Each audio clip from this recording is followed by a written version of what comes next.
నా పేరు గొంగడి వెంకటరామిరెడ్డి, పురుషోత్తపట్నం, ఎట్టపాక మండలం, గుండాల ఎంపీటీసీ, రంపచోడవరం నియోజకవర్గం కాన్స్టిట్యున్సీ.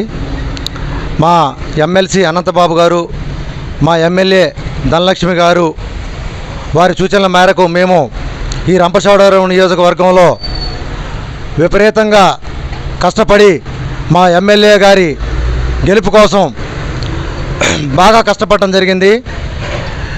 ఆంధ్ర రాష్ట్రంలో ఈరోజు చూసుకున్నట్లయితే జగన్మోహన్ రెడ్డి గారు వై నాట్ 175 అని చెప్పేసి గతంలో చెప్పడం జరిగింది. ఆ నినాదానికి అనుగుణంగానే ప్రతి ఒక్క వైఎస్ఆర్సీపీ కార్యకర్త కూడా మొత్తం బాగా కృషి చేసి రాష్ట్రంలో జగన్ గారు చెప్పినటువంటి నినాదాన్ని ముందుకు తీసుకెళ్లేదానికి ప్రతి కార్యకర్త కూడా కృషి చేశారు.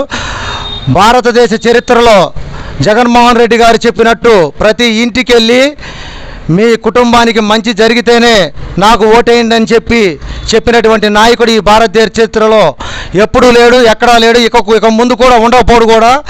అట్లానే తెలుగుదేశం పార్టీ నుంచి పోటీ చేసినటువంటి చంద్రబాబు నాయుడు గారు ఈరోజు కుప్పంలో ఓడిపోవటం ఖాయం. అట్లానే పవన్ కళ్యాణ్ గారు పిఠాపురంలో పోటీ చేసి వంగాగీత మీద ఓడిపోవడం కూడా ఖాయం.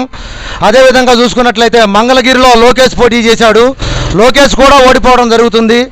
మరి జగన్మోహన్ రెడ్డి గారు ఇవాళ మొత్తం ఈ మాటని చెప్పినట్టు ఏదైతే మాట చెప్పాడో వై నాట్ 175 అని చెప్పేసి చెప్పడం జరిగిందో ప్రతి కార్యకర్త కూడా ఆ నినాదాన్ని తీసుకొని వారి యొక్క మండలాల్లో, వారి యొక్క నియోజకవర్గాలలో ప్రతి కార్యకర్త కూడా ఒక వైఎస్ఆర్సీపీ సైనికుల్లాగా పనిచేసి జగన్మోహన్ రెడ్డిని విపరీతమైనటువంటి భారీ మెజార్టీతో గెలిపించడానికి కంకణం కట్టుకొని వారు ముందుకు సాగారు. అదేవిధంగా కూడా జగన్మోహన్ రెడ్డి జూన్ 9వ తారీఖున వైజాగ్లో భారీగా గ్రాండ్గా ఘనంగా పట్టాభిషేకం చేసుకోబోతున్నాడు అని చెప్పేసి ఈ సందర్భంగా తెలియజేయడం జరుగుతూ ఉంది.